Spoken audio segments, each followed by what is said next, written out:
I really do feel like my mood is almost directly correlated to how the tanks look. So if the tanks are overgrown and looking a bit sorry for themselves and there's lots of nuisance algae, then I start to feel a bit low, to put it simply.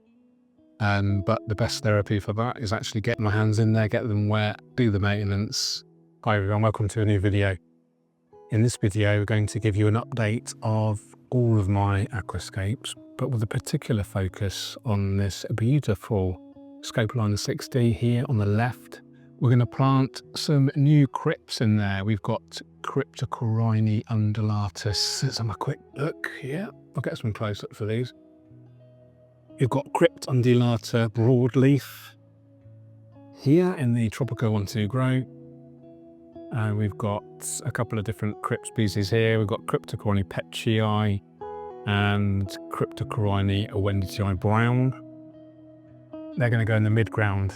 So yesterday I maintained all of the scapes, gave them a considerable trim, including removing a load of the hydrocotyl tripartita, and basically a lot of the mid-ground plants and carpeting plants that were kind of smothering everything. They look great, but it's just not sustainable. There's so much trimming and thinning out every week involved. So I'm going to make it more sustainable and add these crypts in the mid-ground. These will tolerate the shade, which has been cast by the Sagittaria. And I think they're the perfect addition to this scape. And soon I will be adding some fish. I did see some absolutely stunning African banded barbs in Aquarium Gardens in the Aquascape 1500. They're not quite so wide bodies of the Pentazona, but I think I prefer their overall behaviour. I think they're a little bit braver, and I think they'll really suit this scape. So if I can find any in any shops, I think that's what I'm going to go for. I did originally think about the Galaxy Rasboras, the Celestial Pearl Danio, or what else did I think about? Chili Rasboras. I did think about chocolate gouramis, but they tend to prefer softer water. So I'm still open to ideas, but really leaning towards that African banded barb.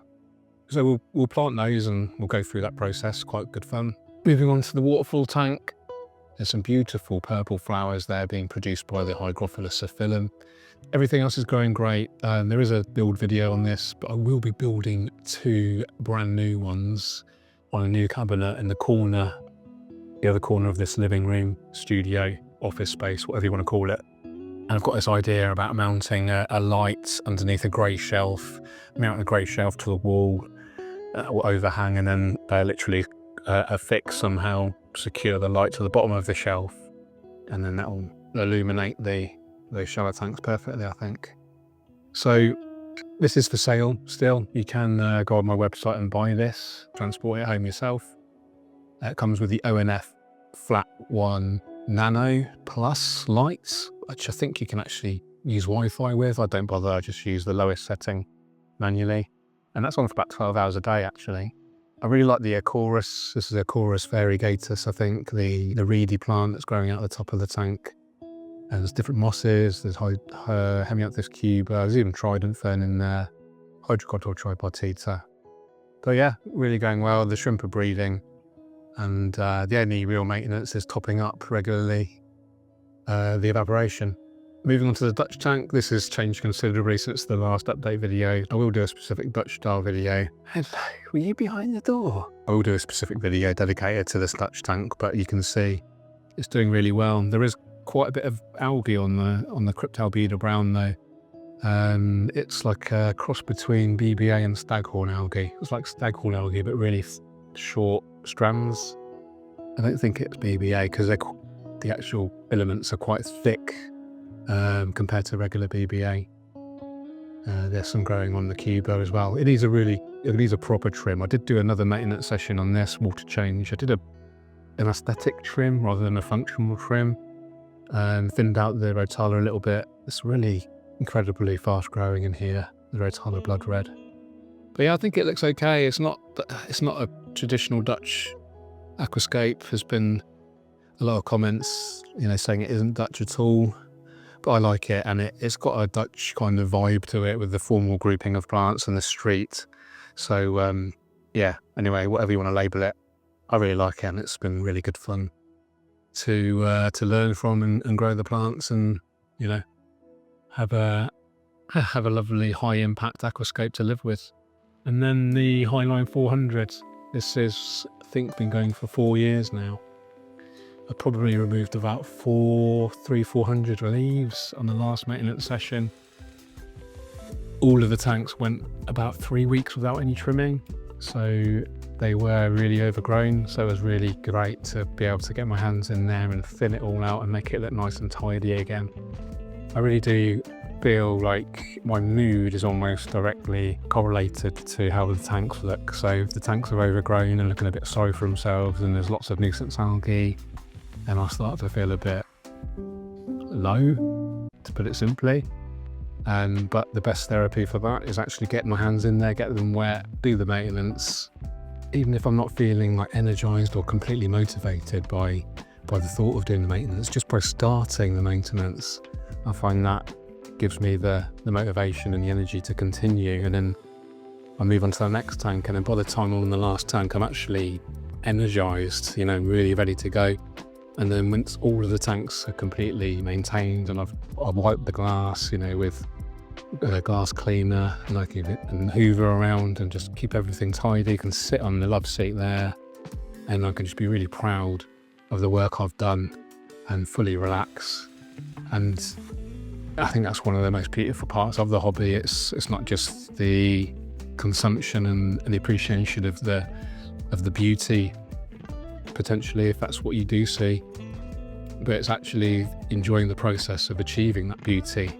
And I think almost the more effort and energy you put into that process, the more reward you get at the end.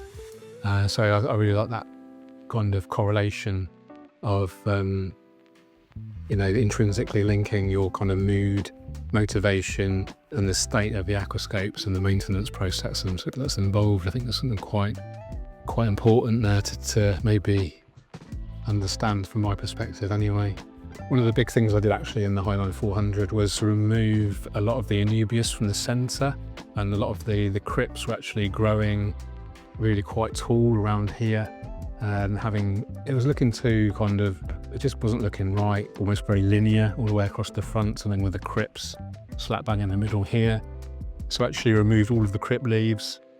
There is actually the rootstock left there, so they will grow back, and that's fine. You can just remove the leaves, trim them with scissors, or just literally rip them out with your hands, and then they'll just grow back again, and then you can keep repeating that process.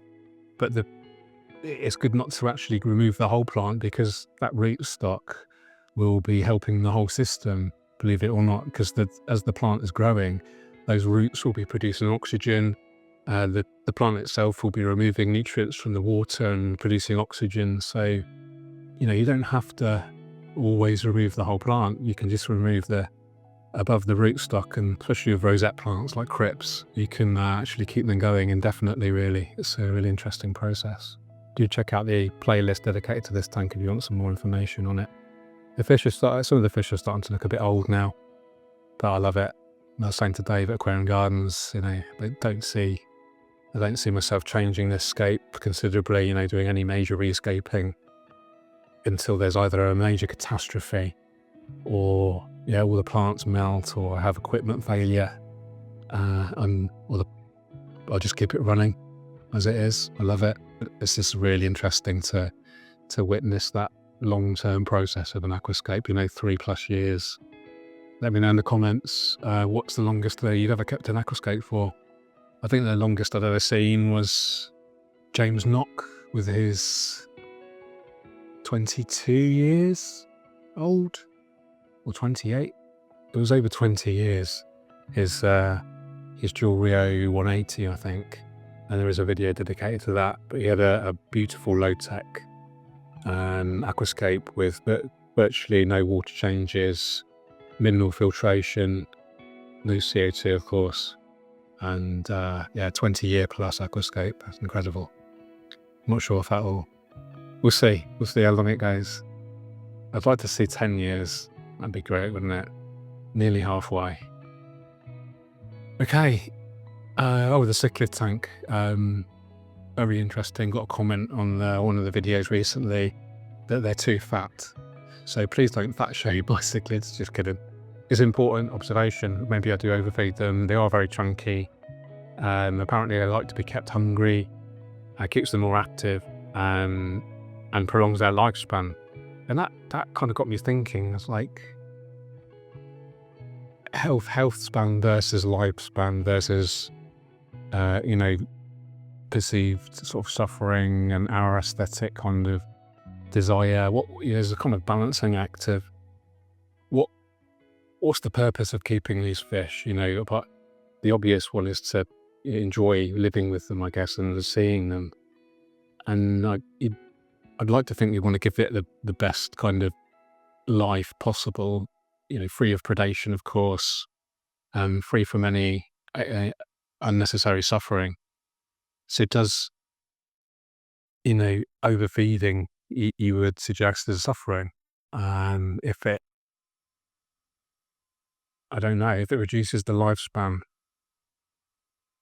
but they're very happy during that lifespan, i.e. no suffering at all, they're getting all the food they want, living this beautiful, comfortable life, but that lifespan is reduced, is that perceived morally superior or inferior to deliberately keeping the fish very hungry and then increasing their lifespan? And by keeping them hungry, does that give them any sense of suffering versus the feeding them exactly what they like? So it's impossible to say, isn't it? We can't get inside the minds of these fish or understand the level of pain or suffering or perceived hunger.